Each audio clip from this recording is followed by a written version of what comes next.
rejoice. Let the people now shout for joy. Bless his name in the heavens.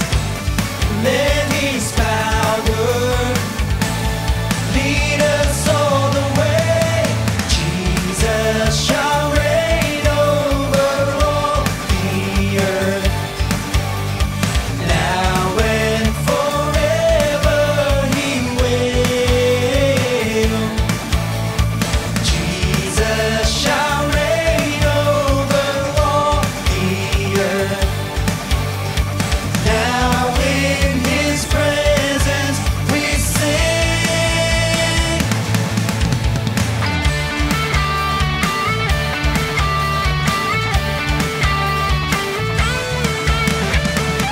As his people bow before him to give honor, power, and glory, we will wait for the Lord. We will wait till his kingdom come. Bless his name in the heavens. Let his power lead us all the way.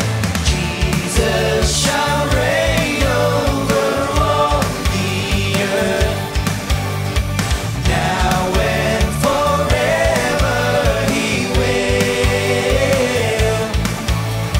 Jesus shall reign over all the earth, now in his presence we sing. Hallelujah. Let's praise the Lord. He will reign over all the earth.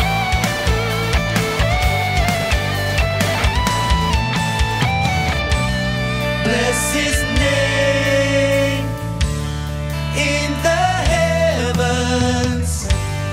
Let his power lead us all the way. Jesus shall reign over all the earth, now and forever he will. Jesus shall reign over all the earth, now in his presence we sing. Jesus shall reign over all the earth, now and forever he will. Jesus shall reign over all the earth, now in his presence we sing. Jesus shall reign, now and forever. Oh, Jesus shall reign, now and forever.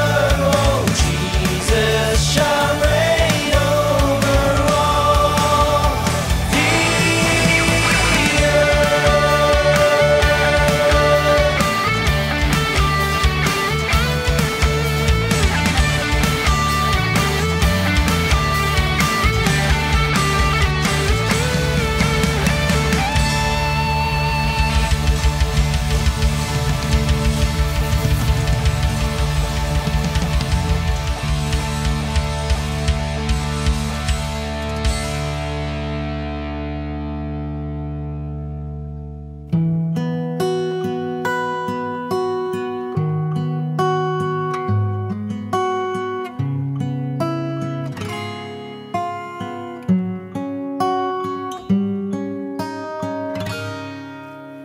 It is you, it is you, it is you that I love. It is you, my Lord and King. I apprehend to know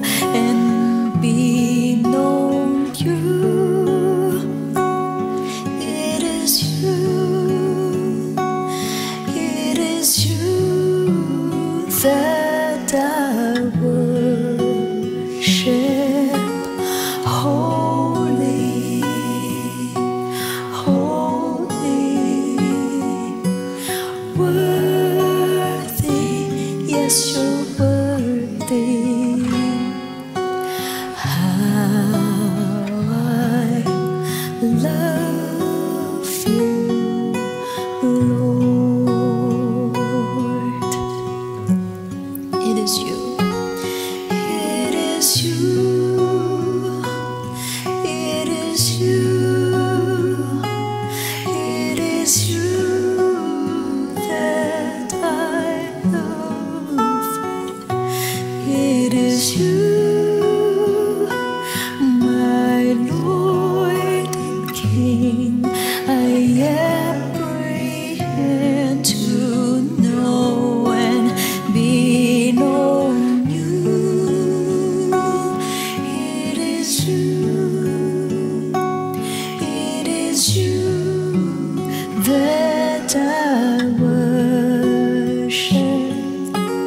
Holy, holy, worthy, yes, you're worthy.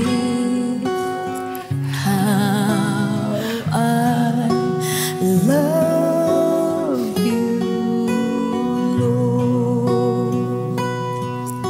Minsan ba, ikaw lang, ikaw lang, ikaw lang, ikaw lang ang ibigin. Ikaw lang, Panginoon, magmamahal sa'yo kailan pa man. Ikaw lang ang iibigin. Tunay, tunay, tunay habang buhay. Magpakailanman.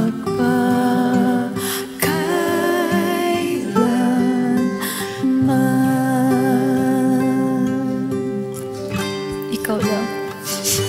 Ikaw lang, ikaw lang, ikaw lang ang iibigin. Ikaw lang, Panginoon, magmamahal sa'yo kailan pa man. Ikaw lang, ikaw lang.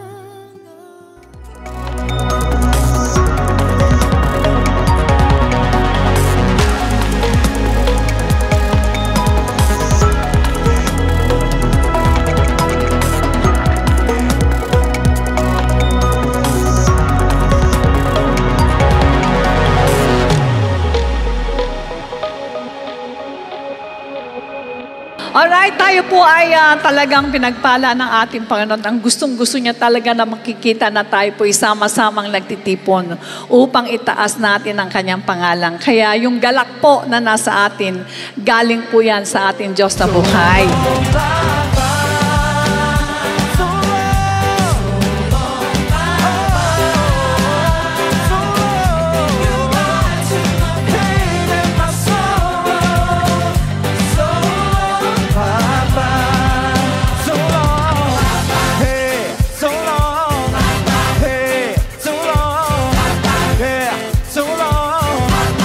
Goodbye to my trouble. Goodbye to my pain, yo. Goodbye to my soul. Pag nanampalataya ka, diretso mo, pananampalataya mo. Hindi pwedeng biruan ngayon. Sinasabi ko to sa inyo dahil gusto ko maligtas kay lahat. At imposible tayo maligtas pag ganyan ang ginawa po natin. Sa ibang church, sa kanila ligtas yung ganyan. Pero sa church natin po, imposible po. Sapagkat tatandaan po ninyo, langit ang pupuntahan natin. At talagang sinasabi mismo ng Lord sa Matthew 7, makipot ang landas patungo sa langit, makipot ang daanan patungo sa langit.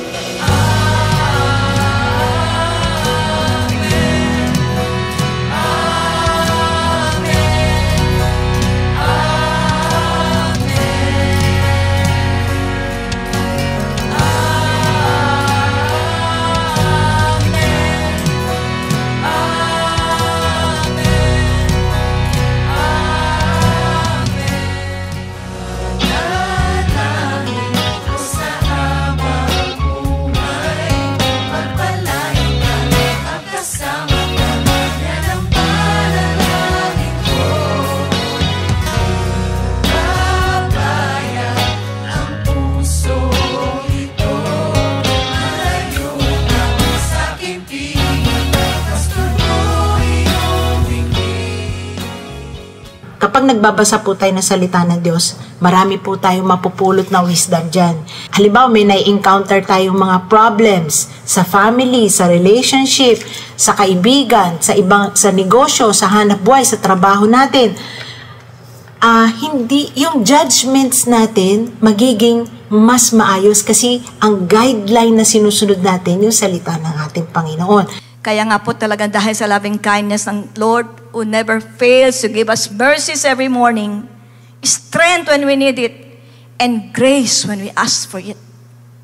Lahat po tayo, we pass through different storms in life. But had it not been for God's help, we would all have likewise perished in our affliction. God's word sustains us. Kung komportable ka, dahil maganda yung motibo mo, forget about it. Dahil ang salita po ng Diyos must stand. Yan po ay final and irreplaceable. You better set aside your motives and obey God's word dahil hindi po kailangan ng Diyos ng reasoning po natin. Ang kailangan niya yung ating pong pagsunod.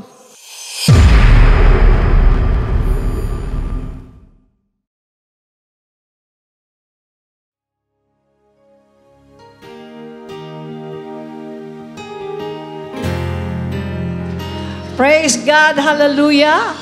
Purihin po ang ating Diyos. Magandang araw po sa inyong lahat. Kasama po natin ang ating mga brethren na nasa Central States ng Star Mall. At sa lahat po ng mga kapatiran natin na nasa Luzon, Visayas, Mindanao, at sa mga international satellite churches natin.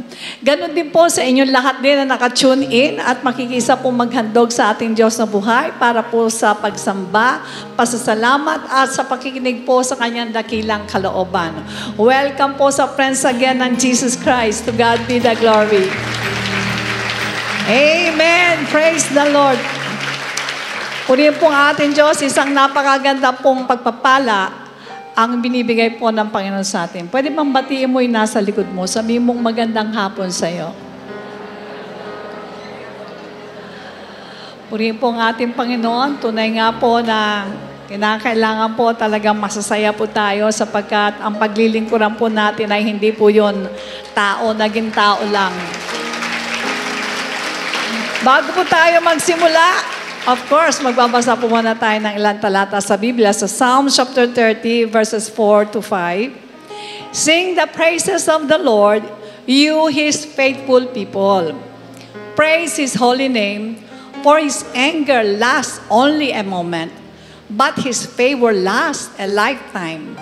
Weeping may stay for the night, but rejoicing comes in the morning. Praise God. Purihin po ang ating Diyos. Dito po sa binasa natin, di po ba? Ang sabi, yung mga tao ay talaga pong nangihina, ng lulupaypay, dahil sa mga pagsubok, kung minsan naman, dahil na rin sa sariling kamalian, dinadanas niya ang suffering. Sabi niya, pwedeng umiiyak ka sa buong magdamag, sa buong gabi, pero kinabukasan, magre-rejoice ka na. Bakit? Hindi pala nananatili, pag nagalit sa atin si Lord, hindi pala nananatili ang kanyang galit. Bakit? Kasi ang kanyang favor lasts for a lifetime. Amen. So, sa mga tuwid po, syempre ayaw natin pagagalitin ng ating Panginoon. Dahil binasa natin, His anger lasts only a moment. Kaya ayaw natin pagagalitin ng ating Diyos. Kaya may takot po tayo. Anong ginagawa ng mga anak ng Diyos? Sing praises to the Lord, you, His faithful people. Amen? So ngayon, tayo po ay magpupuri sa ating Diyos. Iyuko po muna natin ang ating mga ulong. Let us pray.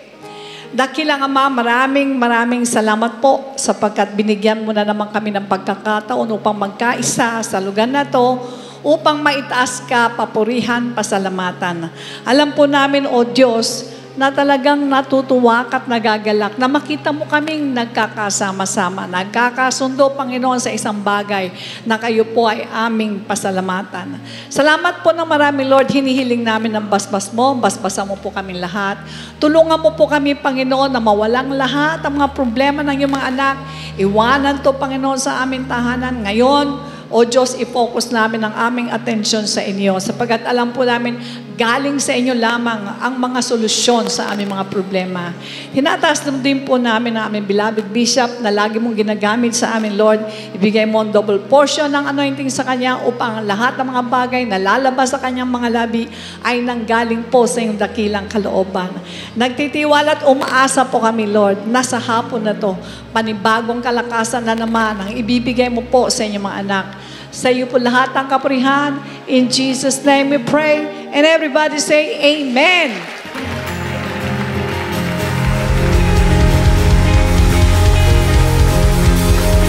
Handa na po ba tayo magpuri sa ating Panginoon, mga kapatid?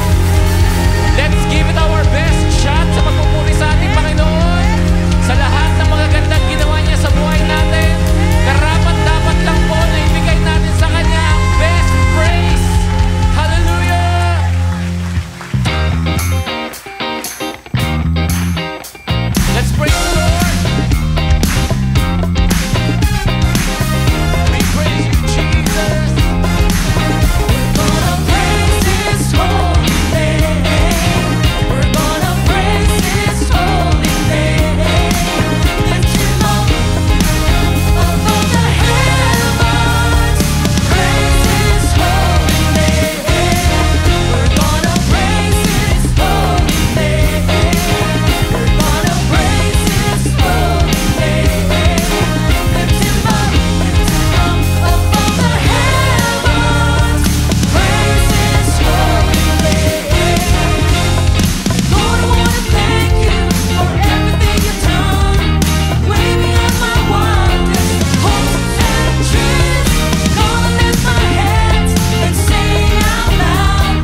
Totoo po yun. Everywhere we go, I'm with my Jesus. Amen po.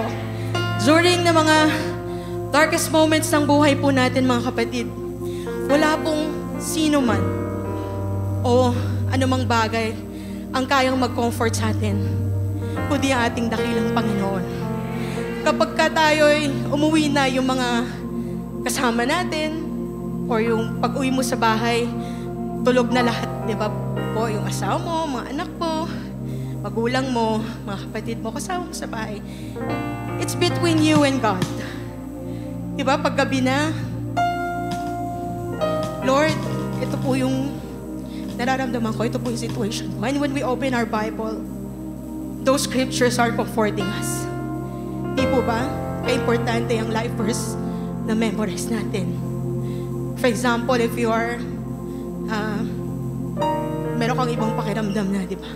Because the body signals you kapag may mangyayaring di maganda sa katawan natin. Di po ba?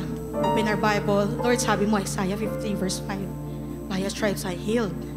Kapag meron tayong sitwasyon na talagang, kumbaga, bahala ka na, Lord. Mark 11:24. Whatever you ask for in your prayer, believe that you have received it. Ikaw na, Lord. Alam ko, binigay mo na sa akin yan.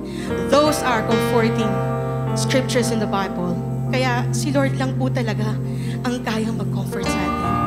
And sasabihin natin, may mga people na talagang nasa paligid natin who are helping us. You know what? Si Lord pa rin ang may gawa nun eh. Pinapaisip niya sa mga, there are some people na talagang who are angels in human form. Di po ba? Yun yung mga talaga tumutulong sa atin. Those are angels. Si Lord din ang naglalagay sa puso nila na tulungan mo yan. Puntahan mo yan. Pinapaisip sa kanila. Si Lord pa rin yun. That's why when we praise and worship, wag po natin baliwalain na parang, oh, there's someone yung naglilid po sa atin. Make sure na nakapag-aalay tayo ng papurit pagsamba sa ating dakilang Panginoon sa lahat ng ginagawa niya sa buhay natin. Because our God is forever our strength, our shield, our strong tower, our defender, our redeemer, our very, very present help in time of need. Let's worship.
Salamat po, Panginoon. Salamat, Diyos, sa araw na ito. Salamat, Lord, at muli mo kaming tinipon sa lugar na ito. Hindi lamang para magpuri sa iyo, Diyos, kundi para itaas ka, O Lord, at ganoon din makinig na iyong salita. Salamat sa bawat pagkakataon binibigay mo sa amin, O Lord, na kami po ay makapag-aaral na iyong banal na salita, O Diyos. Tulutan mo po na maging bukas ang aming puso at isipan, Lord, na ito'y magawa namin, hindi lamang po para pakinggan mo, ito'y maisagawa namin sa aming buhay.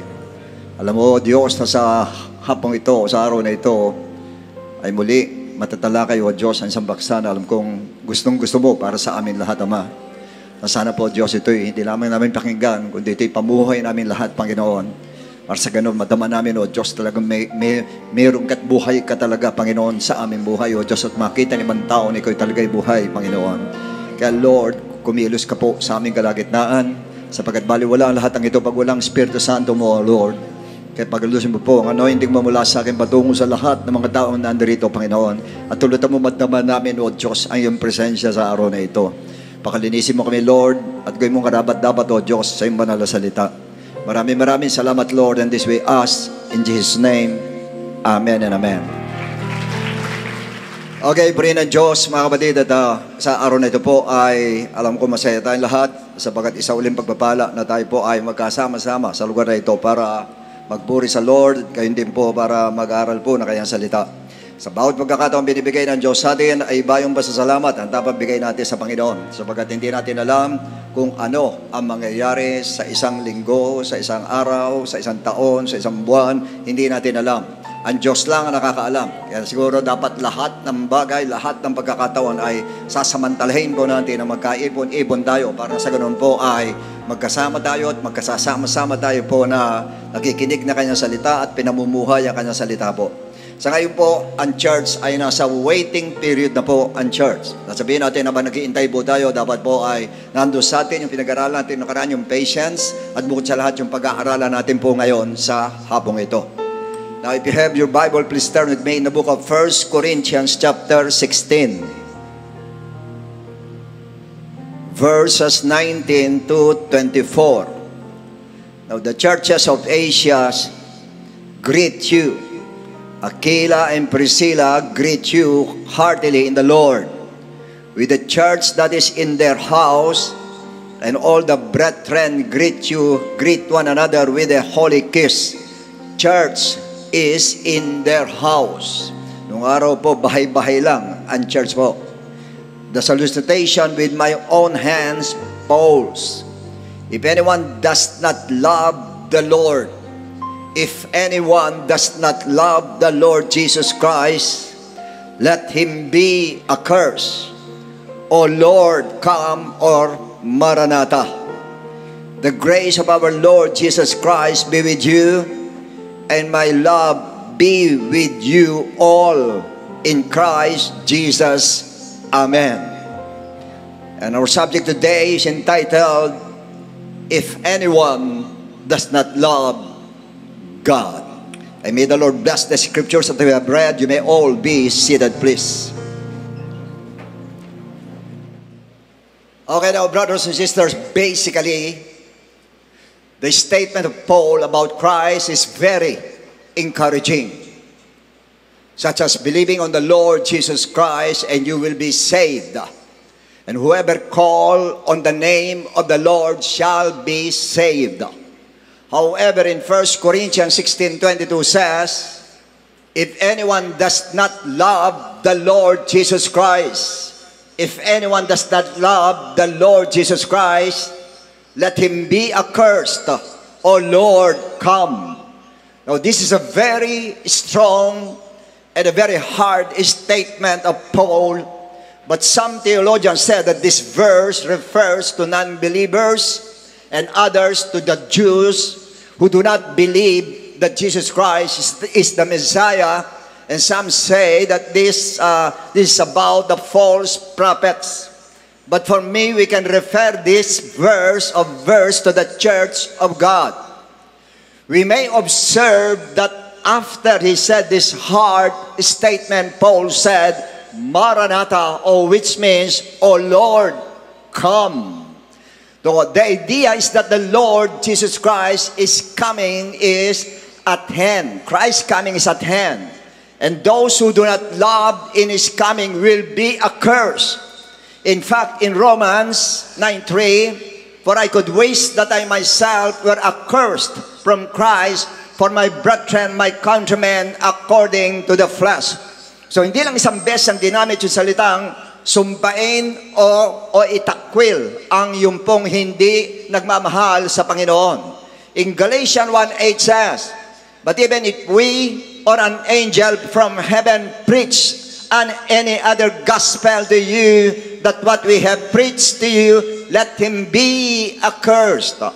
So in other words, dito pinakikita po ni Paul na yung salitang itakwil ay hindi lamang isang beses ang ginamit, kundi madalas po niyang ginamit sa Bible. But the question is this, how to love God? Paano natin mamahalin ang ating Lord? Now, the Lord Jesus Christ did not say, if you love me, praise me. If you love me, give your tithes and offering. If you love me, dance before me. If you love me, worship me. If you love me, join the praises, Gideon, etc. Hindi po yun ang sabi ng Lord. But in John 14:15 says, if you love me, keep my commandments. Kung ako'y mahal mo, ay sundin mo ang utos ko. So yun ang sabi ng Lord. And in John 14:21-26 says, he who has my commandments and keeps them, nasa iyong utos at sinusunod mo, it is he who loves me. Yun ang nagmamahal sa akin, ang sumusunod sa kanyang utos. And he who loves me will be loved by my Father, and I will love him and manifest myself to him. Take note the word manifest myself to him. Now verse 22. Judas not Iscariot said to him, Lord, how is it that you will manifest yourself to us and not to the world? Binanggit din niya yung salitang manifestation of Christ na magmamanifest siya kung susunod tayo sa utos niya. Now, Jesus answered and said to him, if anyone loves God or loves me, he will keep my word. Kung ako'y mahal ninyo ay susundin ninyo ang aking mga salita. And my Father will love him, and we will come to him and make our home with him. He who does not love me does not keep my words. So yun po ang palatandaan, pag hindi mahal ang Lord ay hindi mo sinusunod ang kanyang utos. Kaya sabihin, hindi mo siya mahal. And the word which you hear is not mine, but the Father's who sent me. So yung salitang nasa kanya po ay mula sa kanyang amang nasa langit po, sa kanyang divinity, sa kanyang divine nature. Verse 25, these things I have spoken to you while being present with you. 26, but the Helper, the Holy Spirit, whom the Father will send in my name, He will teach you all things and brings to your remembrance all things that I said to you. Kung mapupunan ninyo, ang pinag-uusapan is about the commandment of God, to obey the commandment of God, biglang pinasok po ang salitang Holy Spirit. Now, but the question is this, what is the commandment of God and what word do we have to keep to show that we love God or we love Him? Ano yung salitang yon? John 13:34, a new commandment I give to you, that you love one another as I have loved you. Magmahalan kayo sa isa't isa kung paano ko kayo minamahal. That you also love one another. Pinagdiinan yon, sinabi ng Lord. And even by Paul, in the book of Romans 13:8, owe no one anything except to love one another, for he who loves another has fulfilled the law. Yun daw nagmamahalan sa isa't isa ng mga Kristiyano ay natupad ang kanyang utos, natupad ang kanyang batas na pag-ibig ang sinasabi ng Lord. And even for John, in 1 John 4:11 says, beloved, if God so loved us, we also ought to love one another. So kung mapupunan nyo, 3 beses po, tatlong bibig ang pinanggalingan po ng salitang love one another. But the question is, why do we have to love one another? Bakit kailangan magmahalan tayo? 1 John 4:20, if someone says, I love God, and hates his brother, he is a liar. Pag sinasabi mo raw, mahal mo ang Diyos, tapos namumuhi ka, o may sama ka ng loob sa kapatid mo, galit ka sa kapatid mo, asar ka sa kapatid mo, you're a liar. Yun ang sabi ng Lord. For he who does not love his brother whom he has sinned. Kung yun daw kapatid mo na nakikita mo ay, how can he love God whom he has not sinned? Yung kapatid mong nakikita mo ay hindi mo mamahal, what more yung Diyos na hindi mo nakikita. Actually, ito madalas sabihin natin pero mabigat na statement po ito. Na ibig sabihin po na sinabi mo I love you sa nakikita mo, paano mo nga naman masasabing I love you sa nakikita mo kung yung hindi mo nakikita ay sinasabi mo na I love you sa Diyos na hindi mo nakikita? Paano nangyari yung ganon? Yun ang ibig sabihin ni John, tinatanong ni John. In fact, in John 4:11-13 says, Beloved, if God so loved us, we also ought to love one another. Verse 12, no one has seen God. No one has seen God. At any time, walang nakakita sa Diyos. If we love one another, pag minahal natin ang isa't isa, God abides in us, and His love has been perfected in us. Pag tayo ay nagmamahalan sa isa't isa, ay sumasa atin ang Diyos. Verse 13, by loving one another, we know that we abide in Him. So in other words, para makita sumasa atin ang Diyos, makita dapat na tayo ay nagmamahalang sa isa't isa. And He is in us. Nasa atin siya. So isang palatandaan po na nasa atin ang Diyos, kung nakikita ng mga tao na nagmamahalan po tayo sa isa't isa. Because He has given us of His Spirit. Yun ang sagot. Dahil binigay sa atin ang Spirit ng Lord. Ano na naman ang kinalaman ng Spirit ng Lord doon sa pag-ibig na sinasabi po ng Bible. So meaning loving your brother and your sister is a must to a Christians. Kailangan magmahalan po tayo. Why? Yan ang tanong dito. If you love God, you will love your brother. Why? Because God is in Him. Nasa Kanya ang Diyos. Kung talagang mahal mo ang Diyos, mahal mo yung taong may Diyos. Kahit hindi mo man nakikita ang Lord sa ugali niya, you need to love Him because the invisible God is in Him. Nasa Kanya. Kaya kung minsan nag-grieve, hindi minsan, madalas nag-grieve ang Holy Ghost. Pag nakikita niyan tayo po, nagkakasagutan tayo, nagsisigawan tayo, nag-aangilan, nag-grieve ang Spirit ng Lord. Para ba si Kristo sa Kristo nag-aangilan? Yun ang ibig sabihin nun. Na hindi mo na sinaalang-alang na yung taong yan ay may Kristo. Kahit ganong kasama ang ugali niyan, yan taong yan ay may kay Kristo. At para makita si Kristo sa kanya, hindi man niya maipakita, ikaw ang magpakita sa kanya. Na ibig sabihin ng Lord, yung pagmamahal na pagkikita mo sa kanya, ang magbubukas ng kanyang isipan para malaman niya na nasa kanya si Kristo at hindi siya dapat ganon ang kanyang ugali. Yun din tayo rin mismo. Tayo rin mismo magpapakita sa kanya. Ikaw na nagsasabi mong tama ka. Lahat na nagsasabi ako, tama ako, siya mali, okay, tama ka, very good, tama ka. But show it. Pakita mong tama ka. Sa pamagitan ng pagpapakita ng pag-ibig dito sa maling sinasabi mo. Mali siya, pakita mo ang pag-ibig sa kanya para mawala pagkabulag niya. Makita niya ang pagkakamali niya. Makita niya na si Jesus ay sumasa kanya. Asang problema? Pag alam mo tama ka, pati ikaw bulag. Pati ikaw hindi mo naisip na nasa iyo si Kristo na hindi ka dapat ganyan. Ang sabi ng Lord sa John 3, I came not to condemn but to save. Na parito ko para hindi kondena ang tao, kundi para isave ang tao. Kaya tayo pag mayroong ganyan, conflict na ganyan, diyan na dapat makita si Christ sa atin. Dapat makita si Kristo sa atin po. Pag may ganyan na po, may conflict na po na ina-allow ng ating Lord. Sometimes, kuya, analyze natin yung mga conflict sa buhay natin, napakasimpleng problema. Bakit lumalala? Yan ang tanong. At ang unang tanong, Bakit sa simpleng problema hindi magkasundo? Inaalaw ng Lord. Para makita kung lulutang na nasa iyo si Kristo talaga. At makita rin sa isa rin kung nasa kanya si Kristo. Both parties kailangan makita si Kristo sa kanilang dalawa. Pero kanino dapat makita? Doon sa nagsasabing, ikaw ang tama.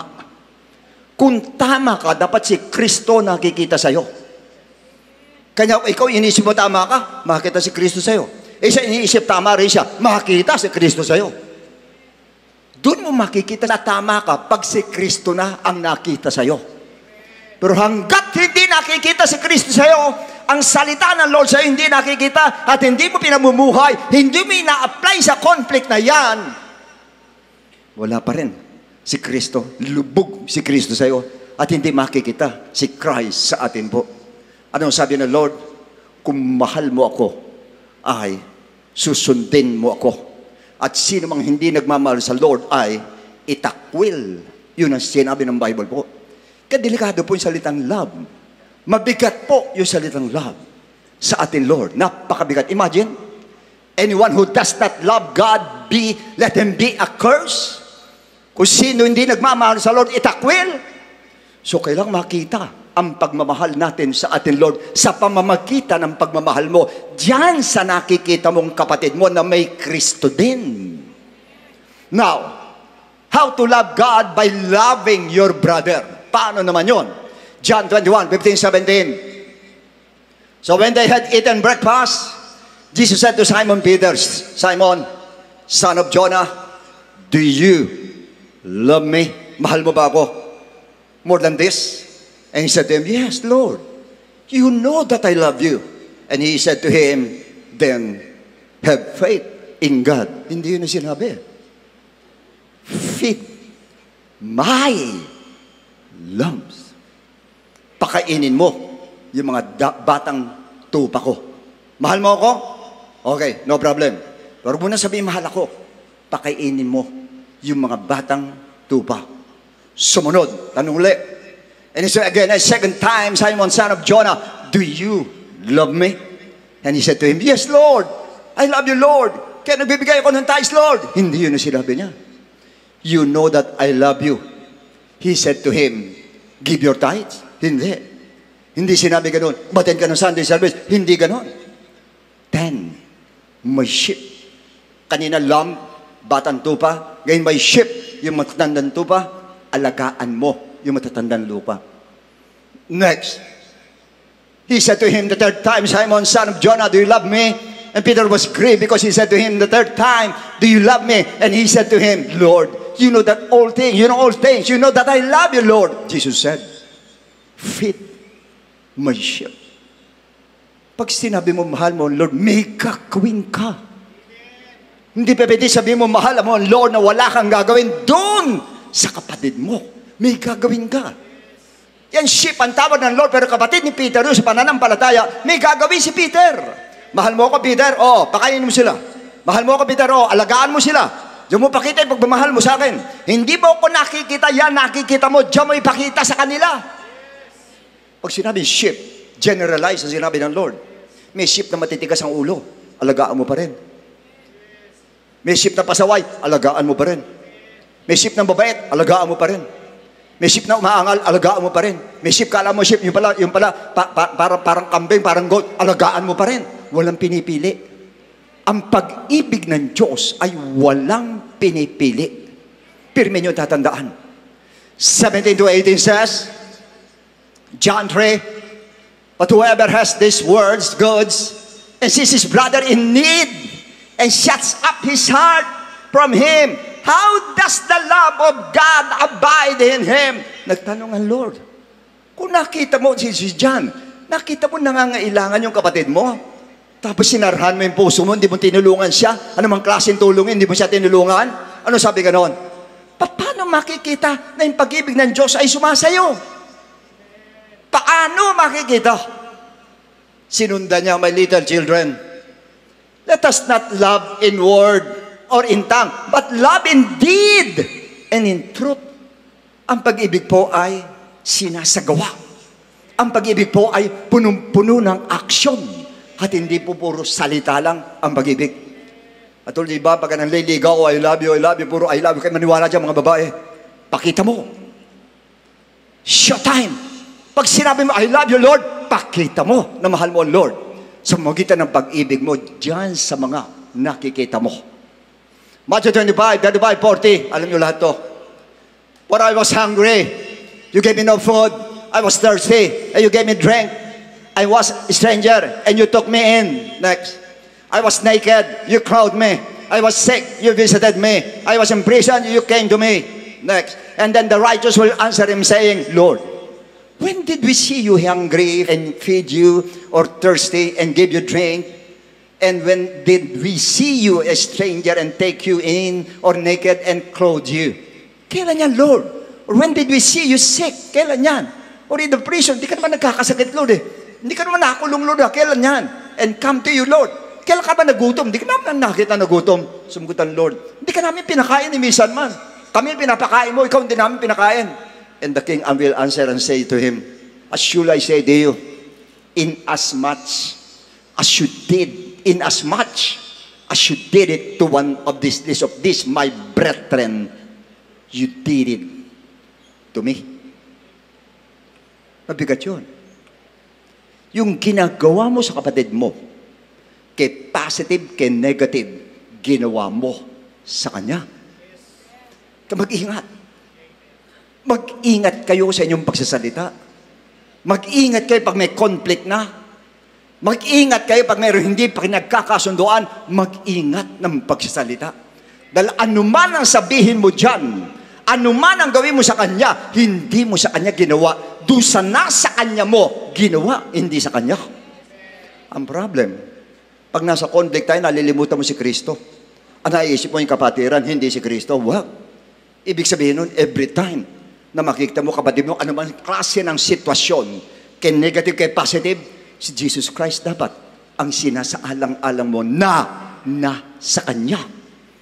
Para magawa mo, yun dapat mong gawin para sa Kanya. Para maipakita mo, Lord, mahal kita. Kahit ganito ginagawa sa akin ito, mamahalin ko pa rin to, tutulungan ko pa rin to, ganun pa rin ang gagawin ko sa Kanya, mabuti pa rin ang gagawin ko sa Kanya, mabuti pa rin ang gaganti ko sa Kanya. Ganun dapat tayo, especially. Binanggit siya yung Maranatha. That means, come Lord, dumating ka na Lord. Before the coming of the Lord, ang daming nangangailangan. Ngayon lang, ang daming nangangailangan ng ano? Well, basically, marami po nangangailangan ng pera. Kung walang money, wala kang pantulong, prayer, bigay mo. Tulungan mo siya sa magitan ng panalangin. Napakalaking bagay yung para doon sa kapatid mo. Marami nangangailangan ng comfort sa ngayon. Kapag nangihina, marami takot sa puso, worried siya. Love your brother through encouraging words na dapat yun ang binibigay natin. Hindi ba kumisa pag nangihina, bira ka mang hinahina ang pananampalataya mo, para yan lang. Hindi ganun. Encouraging words ang bibigay natin sa Kanya. Enlightenment, maganda po. Doon sa mga self-righteous. At pagkatapos sabihin natin na hindi maganda ang pakita sa iba, with love, correct him. I-correct natin na nandun ang pag-ibig po sa ating puso. Yung iba nangangailangan ng explanation kung ano nangyayari sa ngayon, nagkukuluhan sila. Kailangan nila ang isang kapatid na may Kristo magpapaliwanag po sa kanila. At hindi ng panahon ngayon. Yung iba po, kailangan ng tap on the shoulder. Yung po alam niyo, minsan yung akbay na gano'n, lalaki sa lalaki, nakbayan mong ganyan. Ang laking bagay nun sa kanila, na inakbayan mo siya. Ang laking, kasi akbay na yun, touch of love. That is the touch of love na binibigay natin yan. Maging sa asawa, bigay natin yung touch of love. Maging kahit kanino man, bigay mo yung touch of love. Sapagkat yun ang pag-ibig, yun ang pagpapakita o pagpapadama ng pag-ibig mo sa Kanya sa magitan ng iyong kamay. At bukod sa lahat, marami nangangailangan ng forgiveness. Marami nangangailangan ng kapatawaran. Dahil marami sa atin nagkakamali tayo. Marami sa atin iba nagkakasala pa. And they need forgiveness. Hindi condemnation na kailangan nila, forgiveness ang kailangan nila. Pag nagkamali, forgiveness. Hindi pag nagkamali, babaon mo pa yung tao. Hindi ganun. Ang isang may Kristo at isang nagmamahal kay Kristo. Kung tunay ka nagmamahal kay Kristo, kahit nagkamali na, patatawarin mo pa rin. 7 beses, 70 times 7, patatawarin mo pa rin. Pag humingi na, nag-sorry na sa'yo, patatawarin mo pa rin at kinakalimutan mo na yung lahat ng bagay na yon. Yun, kanya nga sa Numbers 14:19, tingnan nyo ang Diyos. Sabi ng Diyos ni Moses sa Diyos, pardon the iniquity of this people. I pray according to the greatness of your mercy, just as you have forgiven these people from Egypt even until now, pinapatawad mo sila. Hindi lang yun. Sa next verses, Colossians 3:13, bearing with one another and forgiving one another. Kailangan ito. Alam nyo kung ito meron lang tayo, mawawala ang conflict sa loob ng church. Mawawala yung galitan, inisan, hindi nakikibuan, mawawala sa loob ng church. Wala ito. Wala yung forgiveness. At pag yan na nawala, sira ang relasyon po. Kahit anong klase na relasyon, wasak po pag nawala ang forgiving one another. If anyone has a complaint against another, even as Christ forgave you, kung may reklamo ka, even ang Diyos ay pinatawad ka, so you also must go, or you must do. Gawin mo din. Pero yung tatandaan, para ka makapagpatawad, isipin mo por me, ako pinatawad ng Lord. Ang dami kong kasalanan, ako pinatawad ngayon. Dapat patawarin ko rin ito. Dapat patawarin ko rin siya. Kung nagkamali siya, patawarin ko siya. Dapat ganun. 1 Peter 4:8, ano sabi rin? And above all things, have fervent love for one another. Why? For love will cover a multitude of sins. Yun ang love. Ang pag-ibig hindi nakikita yung mali mo, okay, correct ka sa mali mo. Pero pagkatapos ka correct, tapos na sa akin. Hindi isang taon na, pati yung mali ng tao hanggang isang taon na, andun pa rin sa atin. Yung pa rin ang sinasabi natin, that is not love. You are an accuser. And the devil is the accuser. Pagka ganun po, hindi dapat. You might say na, hindi natin kaya magbigay na ganyang klase ng love. Kasi forgiveness ay paulit-ulit. That's not true. Kaya mong gawin yan. 101% kaya mong gawin. Why? Romans 5:5. Now, hope does not disappoint because the love of God has been poured out in our hearts by the Holy Spirit. Yun ang sagot kanina. Kaya pinag-uusapan tungkol po sa love one another, pinasok yung Holy Spirit. Why? Ang Holy Spirit na ang hindi nagbigay, nagbuhos ng pag-ibig sa puso natin. Sa madali sabi, yung pong Holy Ghost po, the love of God has been poured out in our hearts. Ibig sabihin nun, ang Holy Spirit hindi lang tayo binigyan, binuhusan tayo, ibinuhus sa ating puso. Ang pag-ibig, buhos ang nasa atin. Paano mo masasabi hindi ka makapagmamahal? And honestly speaking, the number one evidence of God's love for us is the forgiveness of sins. Pinatawad tayo ng Lord. That leads us to salvation. Kaya tayo naligtas. For example, dami example sa Bible na pinatawad ng Lord. Huwag na tayo sa Bible. Tayo lang eh. Ilang best time pinatawad ng Lord. Kasi yun talaga pinaka-essence of love. Ang essence of love is forgiveness. Na wag mawawala yun. Yung pong pagpapatawad po. Kasi pag nagpatawad ka, nandun na lahat. Nandun ang pangunawa, nandun doon ang concern, nandun doon ang care, nandun doon ang love, nandun na lahat. Basta na nagpatawad ka. Package deal po yun. Nandun lahat. Kasi parte mula sa Old Testament, sa New Testament, napakarami po. Nasabi natin pinatawad ng Lord. And until now, sa 1 John 1:9, ano sabi ka doon? If we confess our sins, He is faithful and just to forgive our sins and to cleanse us from all unrighteousness. Ibig sabihin nun, hanggang ngayon, 2,000 years ago, ginawa sa cross, hanggang ngayon, naka-offer ang forgiveness sa ating lahat. Because of His love for man. Dahil sa pag-ibig sa atin ng ating Lord. At yung number one display of love na gusto makita ng Lord sa atin, yan po. Yung pagpapatawad po na galing sa Kanya na dapat makita sa ating puso po. Since the love of God has been poured out to us by the Holy Ghost, that means we are the recipient of God's love. Tayo yung tagatanggap ng umaapaw na pag-ibig ng Diyos na ibinuhos sa ating puso. Tayo ang tumanggap. At tayo ang tagatanggap ng mga anak ng Diyos. And supposedly, If you are the recipient, you must be the giver of love. Dapat pa na yung pag-distribute natin ng love, lalo sa atin, in many ways. Lalo sa kapatiran. Dapat po ngayon, yan ang namamayani sa atin ngayon. And how I wish, honestly speaking, in my heart, from the bottom of my heart, yun ang gusto ko mangyari sa church. Hindi lang sa mga extension po natin, pag sinabi to God be the glory, para tayong family na nandun ang love sa isa't isa. Yun ang gusto ko, yun ang aking goal, yun ang aking objective sa church na ito. Na maipadama yung pag-ibig na yun. Lalo sa panahon ngayon. Matinding panahon ngayon, critical ang panahon ngayon. Na alam natin lahat ay any moment darating ang ating Lord. Any moment. Sabi natin, are you ready? Oh yes, I'm ready. Why? How do you know that you're ready? Yan ang tanong. Paano mo nalaman handa ka? Would you believe na isang evidence, ang pinakamatinding evidence na ikaw ay handa, nasa puso mo yung umaapaw na pag-ibig ng Diyos sa atin at para sa kapatid mo? Dapat yun.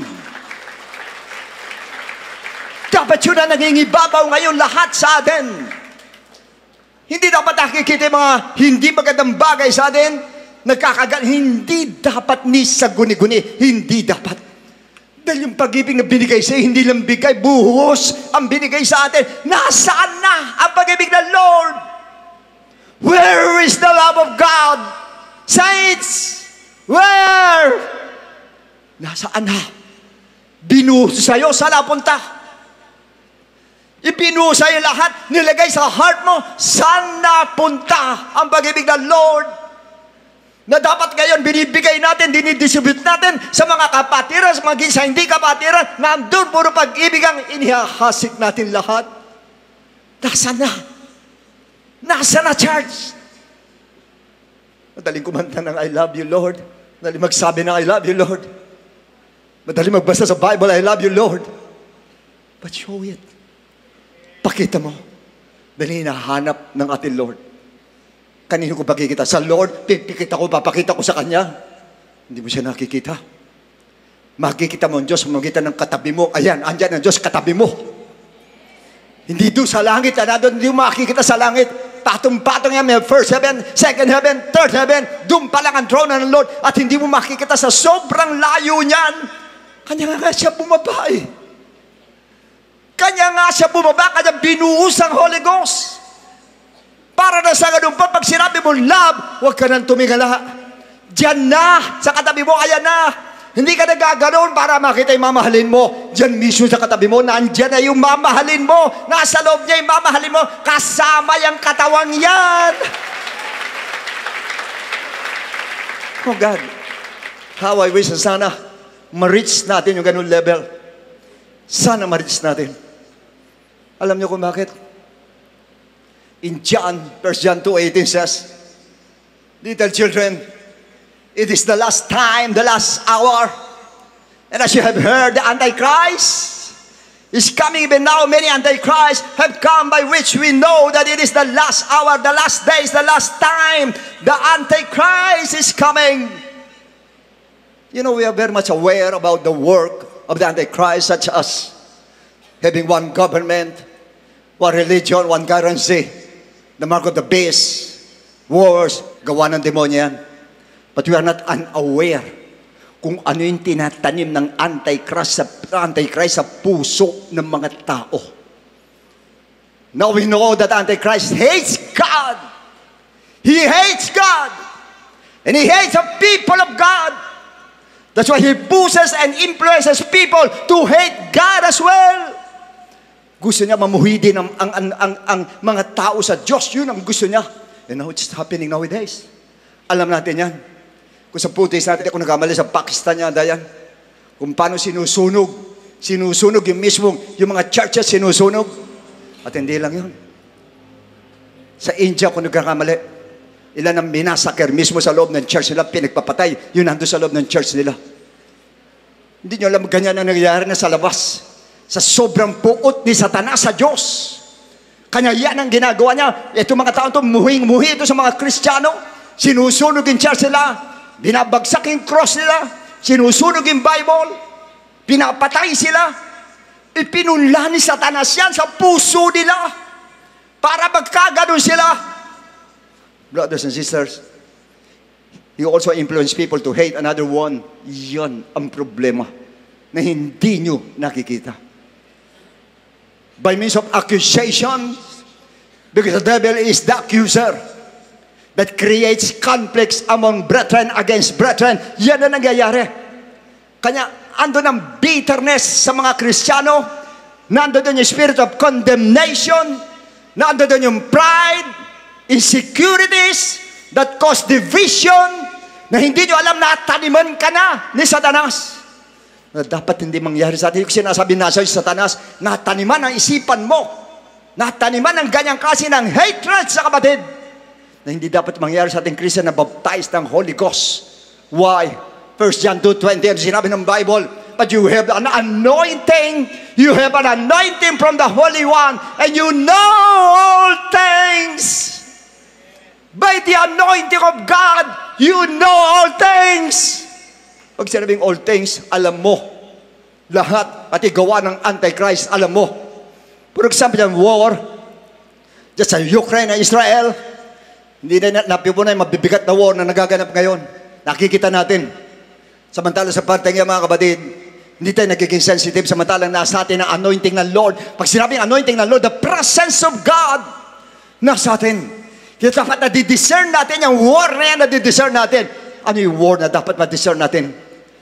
Diyan tayo dapat maging sensitive tayo sa tinatawag na Cold War between Christians to Christians.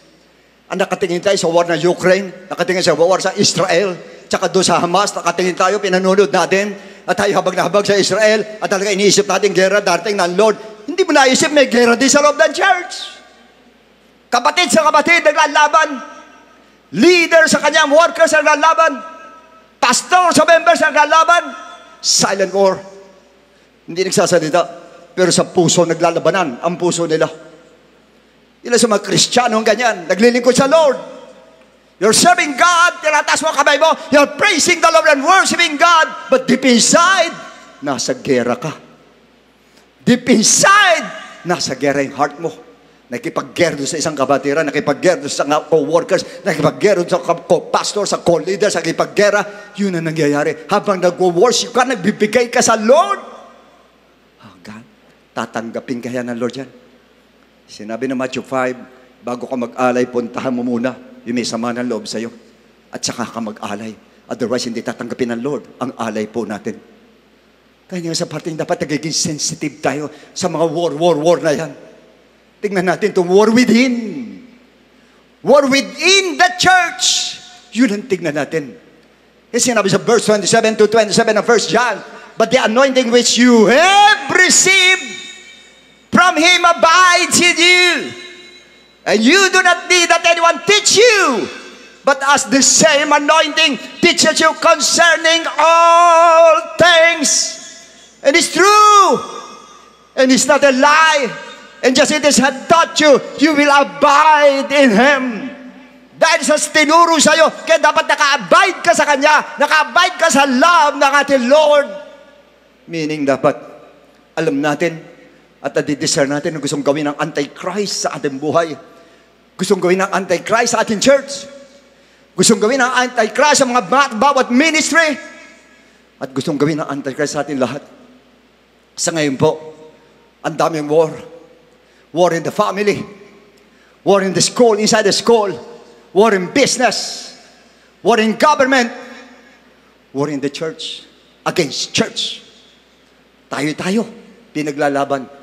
At yung iba naman di nakakahalata. Kaya nga yung iba gagawin, aalis na lang ako sa church na yan. Hindi mo alam na isahan ka. Hindi mo alam pagdating doon sa church na yan, eto na naman, susulsulan ka na naman, aalis ka na naman dyan, lilipat ka na naman. Yan ang gagawin mo ngayon. Na hindi mo alam, natataniman ka. Imagine you have the anointing of God, tapos natataniman ka ng ganyan. Why? Self-seeking. Self-seeking. Ang hinahanap mo pang sarili mo, hindi pang kalahatan. We as Christians Dapat ang nasa mind natin, nasa heart natin, hindi lang yung para sa'yo, kundi pangkahalatan, because we belong to one body. We all belong to the body of Christ. Kung body of Christ tayo, dapat isa lang tayo. Dapat yung nasasaktan isa, nasasaktan ka rin. Pero bakit ganun nasasaktan yung isa, natutuwa ka pa?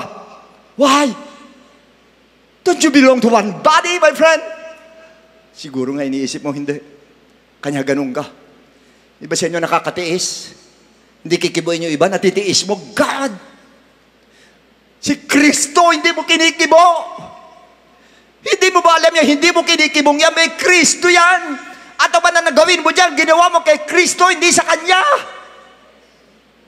Nakita mo kay Elion, sabi gano'n, Panginoon, Samuel, ayaw na nila sa akin. Gusto nila kumuha ng hari. Ano sabi ng Lord? Huwag ka magalala, Samuel. Hindi ikaw tinanggihan, ako tinanggihan nila. Dahil ako naglagay lang sa kanila. Hindi sinabi ng Lord, ako tinanggihan nila, ako nasa iyo. Hindi yun. Ako naglagay sa iyo, kaya ako tinanggihan nila. Siya lang ang naglagay. Sa atin, hindi. Siya'y nasa atin. Paano mo nga sabihin, iba yan, siya mismo nasa atin. Tapos yung tao may Kristo na may ari ng church, hindi mo kinikibo. Oh, God. God. It's hard. But it's true. It's harsh. But it's true. Totoo. Kasi, akala natin pagiging Kristiyano, ganun lang eh. Tulad ng pinagagagawa na iba. Lahat pwede. Lahat okay lang. Likod ka, pwede. Hindi ka likod, pwede. Punta ka roon, pwede. Matin ka, pwede. Matin ka, matin, pwede. Batiin mo, pwede. Ba't hindi mo batiin, pwede. Hindi ganun sa atin. Hindi ganun ang church. For your information. Hindi ganun ang church. Supposedly, dapat ang church, isang katawan lang po tayong lahat. Isang katawan na nagmamahalan, isang katawan na nagpapatawaran, isang katawan na nag-uunawaan, isang katawan na nagsasama pirme, isang katawan na nandun ang pang-unawa sa isa't isa, isang katawan.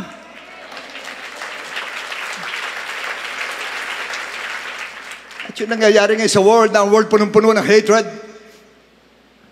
survival of the fittest. Matira, matibay, bahala ka, basta ako mabuhay ako, tapos ka, tapakan kita, para maway crab mentality na ando doon ngayon sa world. Bahala ka mamatay, basta ako nasa ibabaw ako. Huwag yung gagawin. Huwag yung gagawin. Wala ka sa world, nasa Lord ka, nasa Lord, wala ka sa world.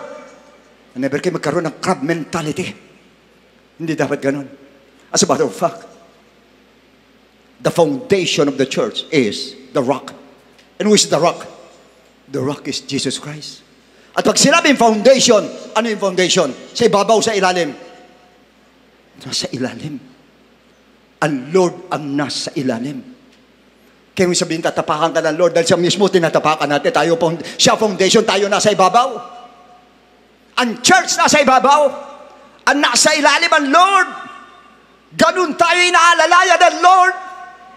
Ang pundasyon siya. Kanya nga nagpakababa siya para maging pundasyon na iglesia ng Diyos. Paano ka magpamataas? Samantala yung mismo may-ari ng church, siya mismo ang pundasyon. Sa lahat ng pinakamahirap sa building na nakikita niyong building, yung pundasyon. Hinuhukay ng malalim yun. At saka ilalagay yung pundasyon yun, yung poste. Napakalalim nun. Pagkatapos lalagay ng beam, nasa ilalim din yun. Sila hirap na yun, sila bumubuhat doon sa building. Ganun ang Lord. Ganun ang Lord. Siyang bumubuhat sa buong iglesia. Siya pumwesto sa ilalim para buhatin ang buong iglesia. Pagkatapos ganyan ang gagawin natin, magmamalakihan tayo. God, you're disappointing God. At hindi lang yun. Naghahanap ang Lord na. Sinabi ko, revelation, nalalamig ka na, wala yung pag-ibig mo, balik mo yun dati. Yung dati mong pag-ibig sa Lord. Pag binalik mo yung dati mong pag-ibig sa Lord, babalik yung dati mong pag-ibig sa kapwa mo. Matututo ka na ng forgiveness, understanding, mercy, and grace, sigurado yung ibibigay mo na. The love that is in us, willing to lay, ulitin ulit. The love that is in us, willing to lay down His life for His brother. Sinabi ng 1 John 3:16, ano sabi ka doon? By this we know love. By this we know love. What is love, Lord? Because He laid down His life for us. Yun ang love. He laid down His life for us. And we also ought to lay down our lives for our brethren. Bigat nun. Kung ang Diyos daw nag-alay ng buhay niya alang-alang sa atin, tayo daw dapat din mag-alay ng buhay alang-alang sa ating mga kapatiran. Hindi ko may ibig sabihin na ikaw mamatay ka rin sa krus. Isa lang ang pwedeng gumawa nun ng Lord lang. Ibig sabihin, you must be willing to lay down first your pride.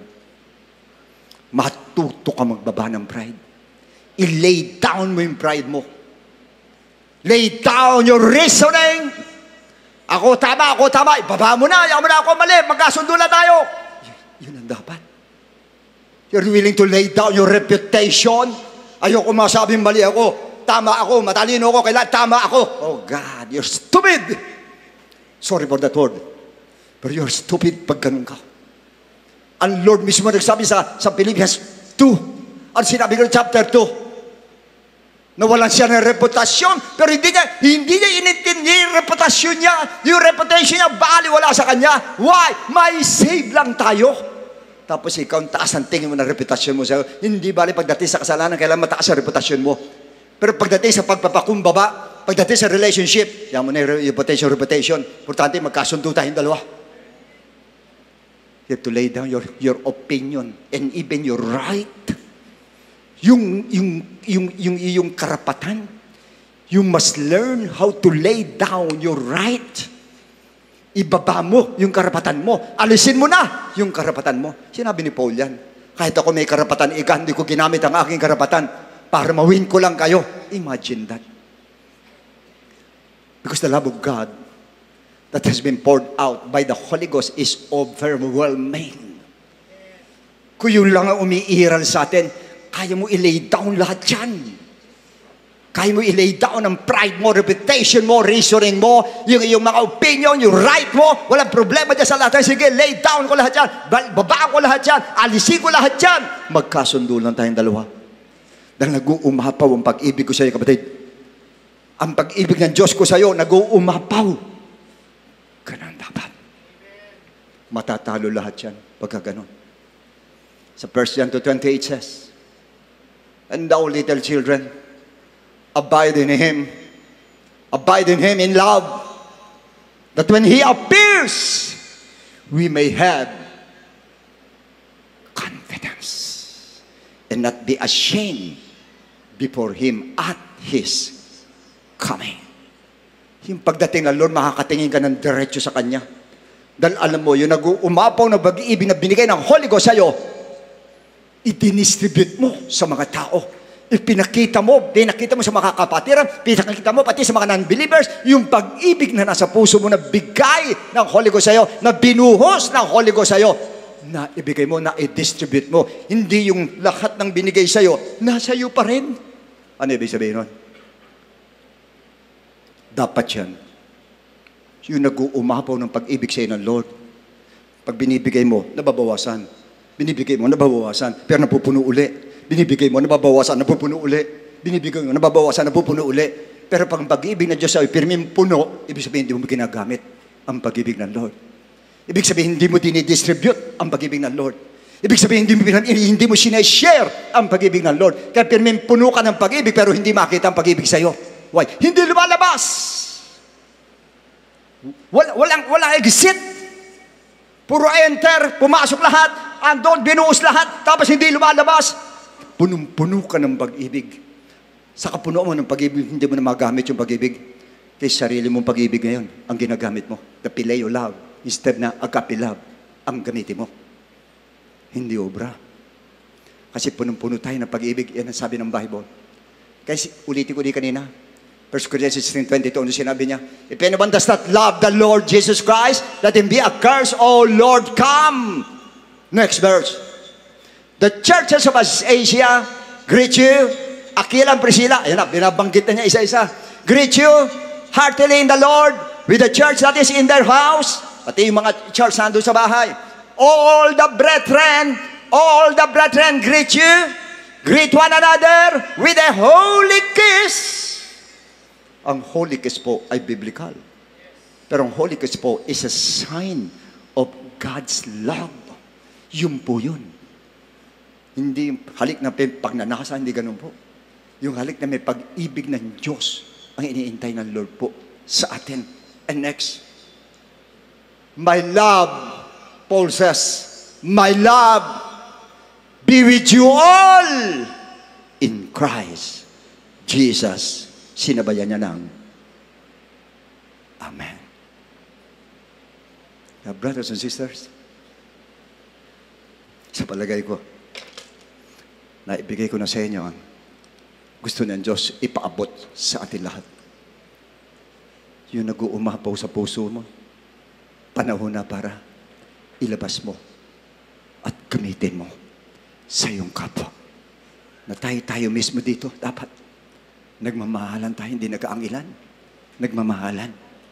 Magmula sa akin, hanggang sa mga kumakanta, sumutugtog, sa mga faces, mga gideon, sa mga members nando doon, na buong galang, buong respeto na kinakausap, buong pagmamahal na kinakausap.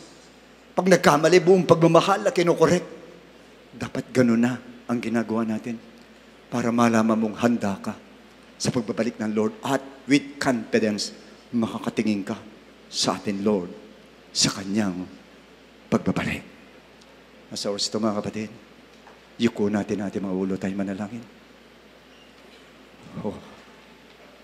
Just close your eyes, brothers and sisters, and feel the love of God in your heart. Oh, hallelujah. Damahin mo, puno ang puso mo, kapatid. Puno ng pag-ibig ang puso mo, kapatid. Hindi ka nangangailangan ng pag-ibig. Puno ng pag-ibig ang puso mo. Ang kailangan mailabas mo yan. Ma-share mo yung pag-ibig na yan sa iba para madama nilang buhay ang Lord at sumasayo ang Panginoon. Just close your eyes and meditate. Your love extends to the heavens. Your faithfulness grasps the clouds. Oh, yes, Lord. And I will be forever grateful, 'cause your one stays endlessly.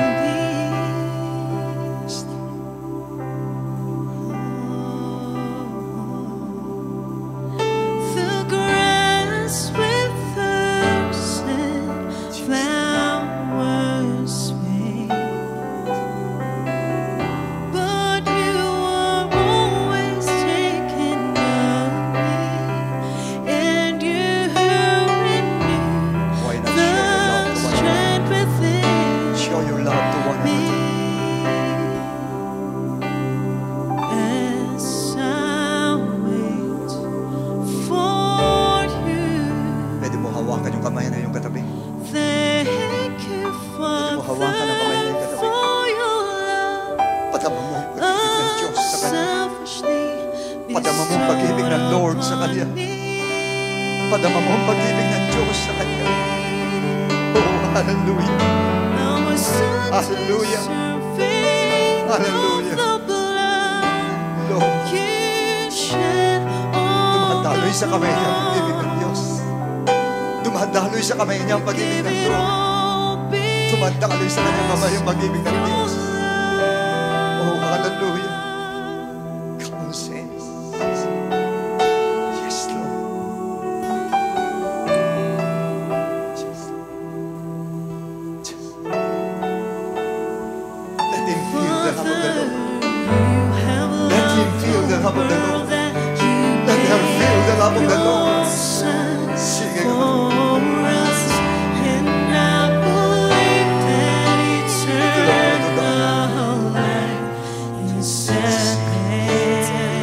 yes, Lord. Yes, Lord. Come on. Express your love to him. refuge. Lord, you are True refuge. always thinking of me. Hallelujah. And you renew the strength within me. As I wait for you, thank you, Father, for your love. Yes, Lord. Unselfishly bestowed upon me. Let's feel the love of God. Let's feel the love of God in I this was place. undeserving of the blood you shed on Punong-puno ka ng pag-ibig, kapatid. Puno ng pag-ibig ng Diyos sa iyong puso. It's time for you to share the love. To share the love. To share the love.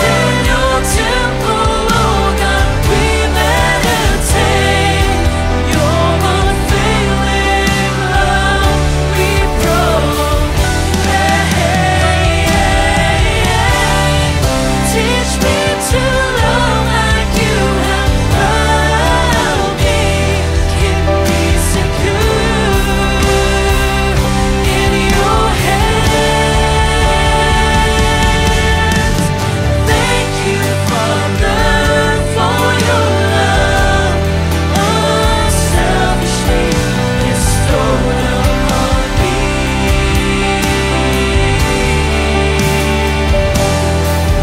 I was undeserving of the blood you shed on the cross. You gave it all because of your love. Thank you, Father, for your love unselfishly bestowed upon me.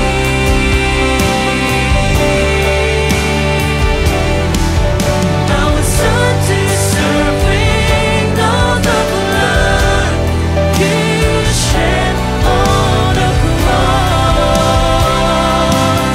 You gave it all because of your love. Thank you, Father, for your love unselfishly bestowed upon me.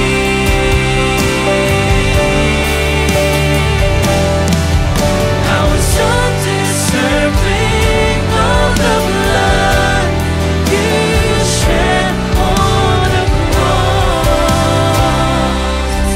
You gave it all because of your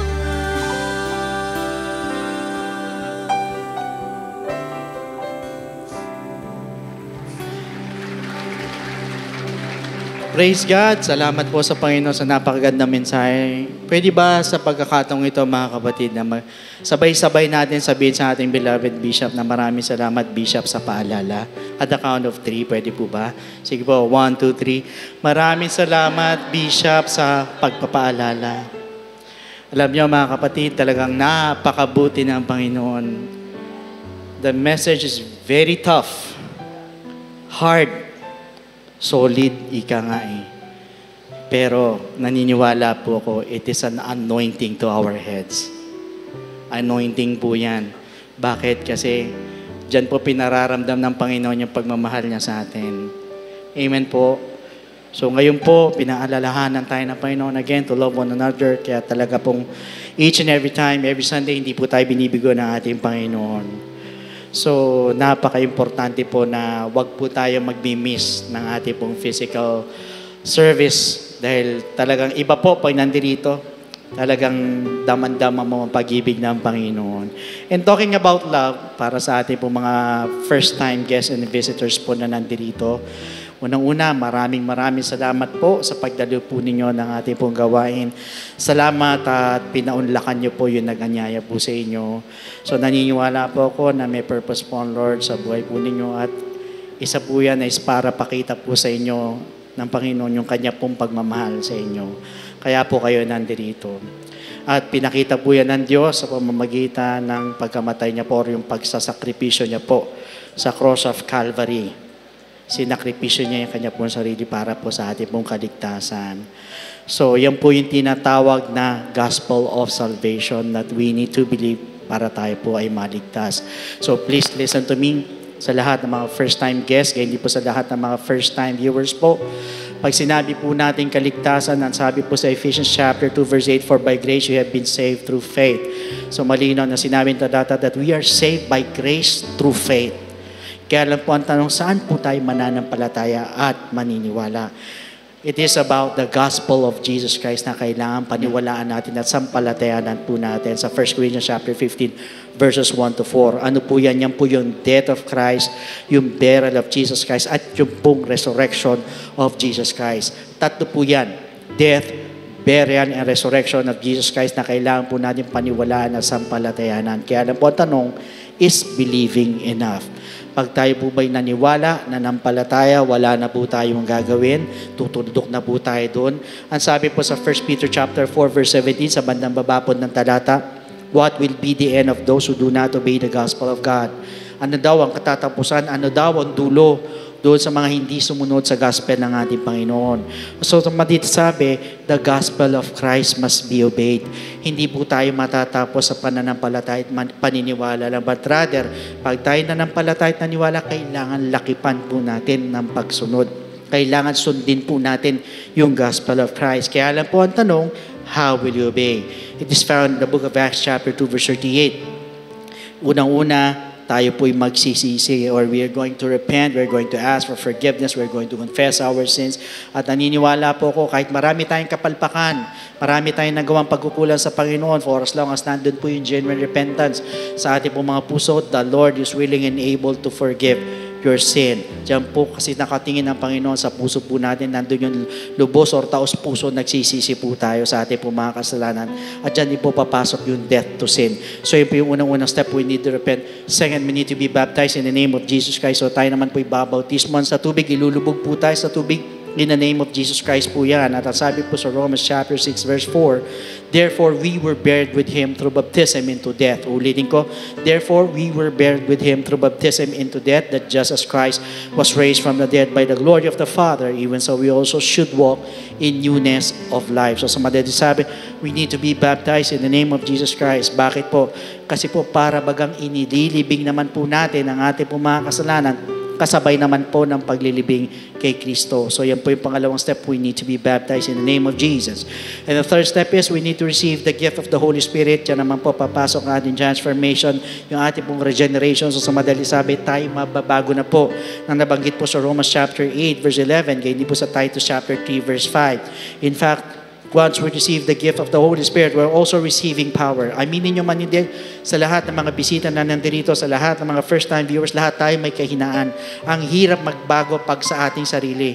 Pero pag nasa yung Holy Spirit, yung gift of the Holy Spirit, yan po yung tutulong po sa atin para makapagbago ng lubusan. At yan din po yung tutulong po sa atin para mapagtagumpayan po yung lahat ng ating pong mga kahinaan. Gayun din, yan din po yung magpapaalala po sa atin para makasunod po sa kalooban ng ating Panginoon. So take note, ito pong tatlong bagay na ito ay kailangan maganap po sa atin. First, we need to repent. Second, we need to be baptized in the name of Jesus Christ. And thirdly, we need to receive the gift of the Holy Spirit. And that is what we call the good news. And that is the gospel of Jesus Christ. So at this moment, sa lahat po ng bisita, pwede po ba na itaas po ninyo yung dalawang kamay bilang tanan ng pagsuko sa ating Panginoon? Yuko po ninyo yung mga ulo. Please repeat after me with this prayer. Ganyan din sa lahat ng mga first-time viewers po natin. Please repeat after me with this prayer. Taas po ninyo yung mga kamay po ninyo.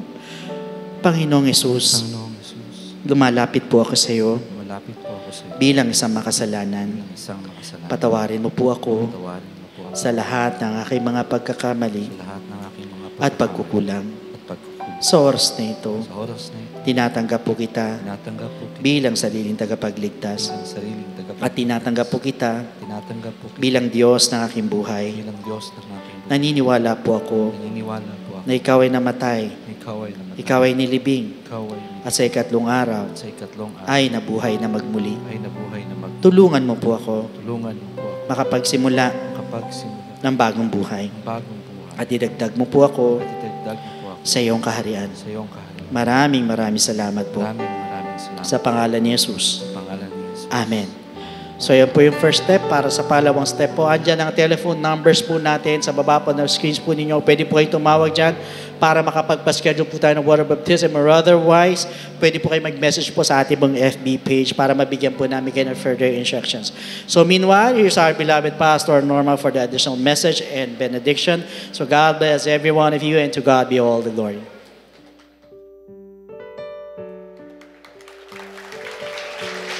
Amen. Praise God. Thank you, Pastor Lud, sa mensahe ng kaligtasan na lagi nating kinikerry dito po sa ating pong church.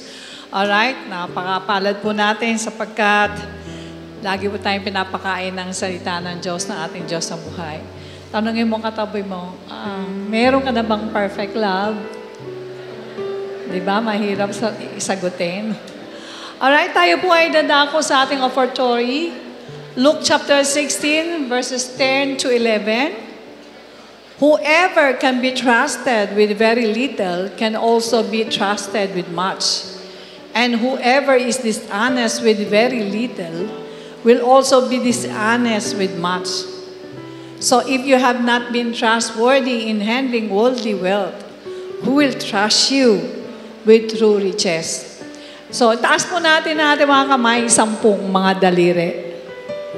Alright, kaya ko pinataas sa inyo kasi pag may binibigay sa atin si Lord, bawat isa dyan may portion. Siyempre, pag Kristiyano ka, yung isang portion dyan para kay Lord. So, baba na natin.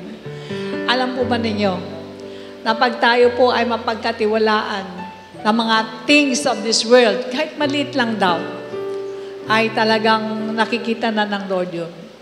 At sinasabi na ng Lord sa kanyang isip at puso, ito, mapagkakatiwalaan ko to ng mga kayamanan panlangit.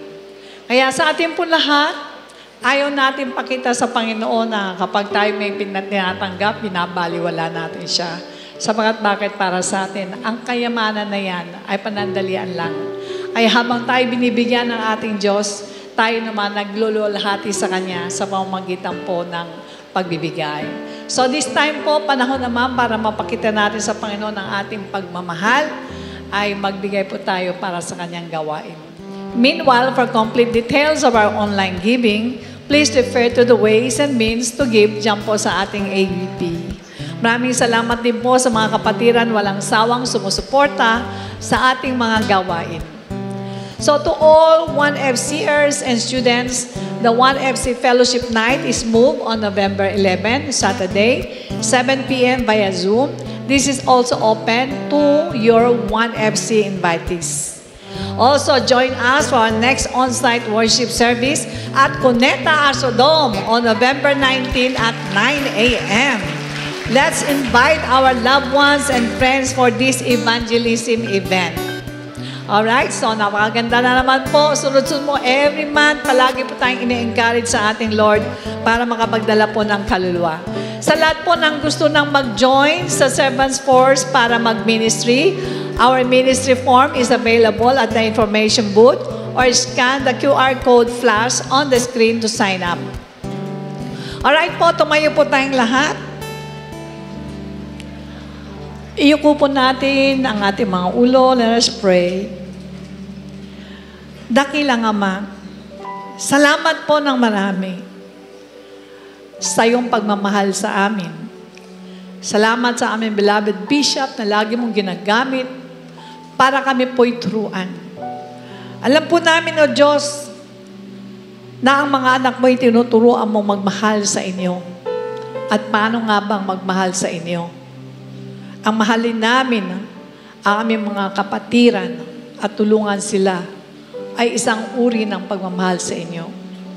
Tulungan mo po kami, Ama, na mahalin ang aming mga kapatiran sa pamamagitan ng panalangin, pagbibigay ng mga encouraging words, pag-enlighten sa kanila, at sila po, Panginoon, ay patawarin sa kanilang mga nagawang pagkakasala sa amin.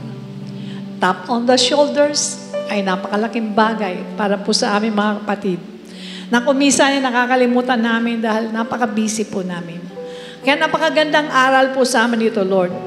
Sapagat alam po namin, Lord, na ayaw mo na kami, Panginoon, ay maging haters sa mga kapatid namin. Tulungan mo po na maitaas po namin ang aming pag-asa, O Diyos, sapagkat alam po namin na kaming lahat, Panginoon, ay pinatawad mo lang sa aming mga kasalanan.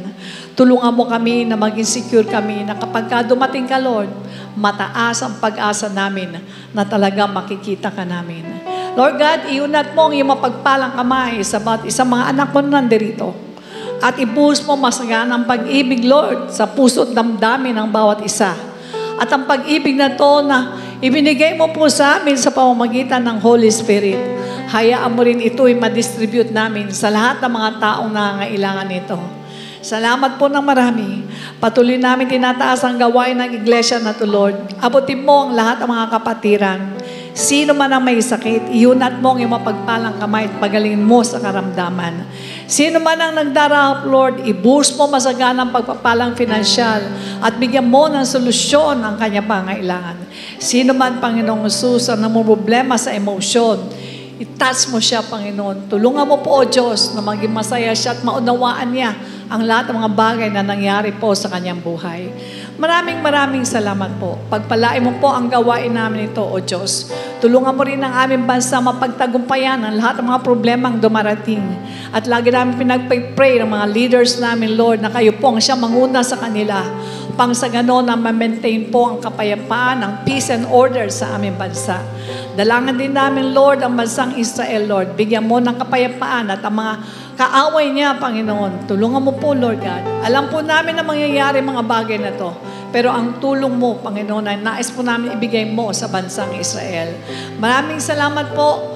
Inihiling po namin, Panginoon, na kami po, Panginoon, ay pinuspos po ng iyong pag-ibig sa ngayon. Sa iyo po lahat ang kapurihan. In Jesus' name we pray. And everybody say, Amen. Amen. Praise God. The Lord bless and keep you, make His face shine upon you and be gracious to you, lift up His countenance upon you and give you peace. God bless you and to God be the glory. A blessed day to all brethren. Let us pay attention to these important reminders. For online giving and Bible study offerings, you may refer to the details being flashed on the screen.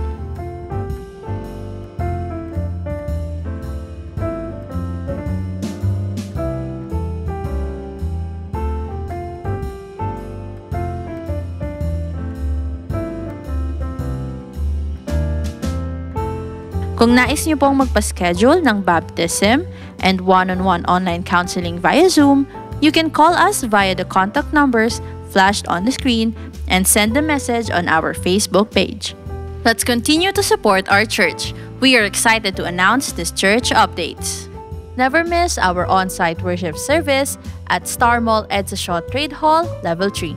You can choose among the 3 time slots: 10 a.m. to 11:30 a.m., 1:30 p.m. to 3 p.m., 4:30 p.m. to 6 p.m. Don't forget to invite your loved ones and friends. Please be advised that our congregational fasting on November 18, Saturday, is happening at a new venue. See you at 9 a.m. at All Bank Building, 5th floor. This is near Star Mall, Edsa.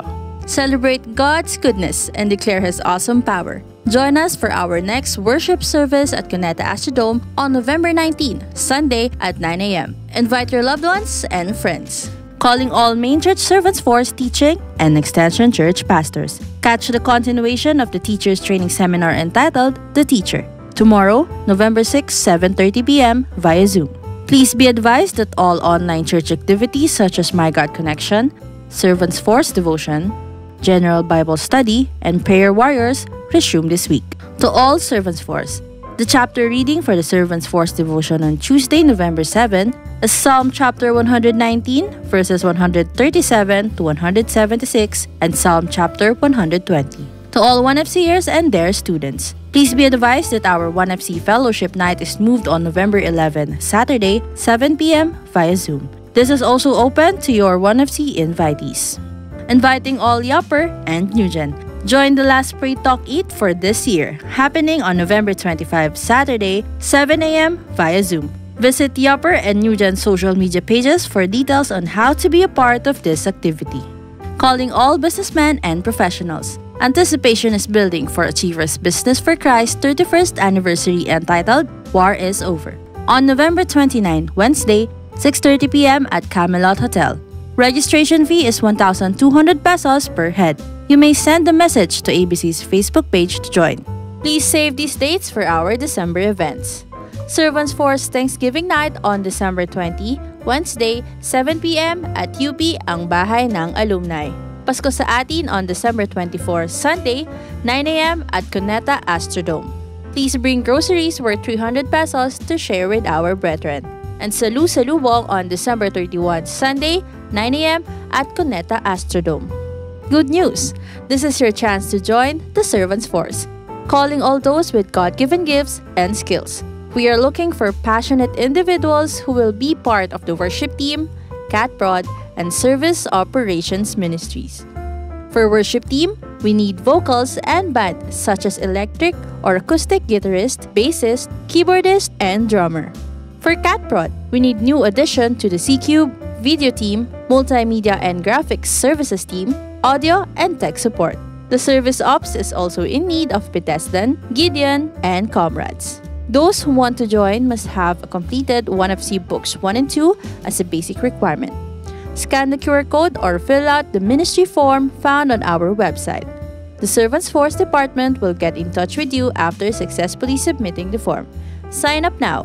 IDO for Music is now on Spotify, Apple Music, YouTube Music, Deezer, Amazon Music, and other digital platforms.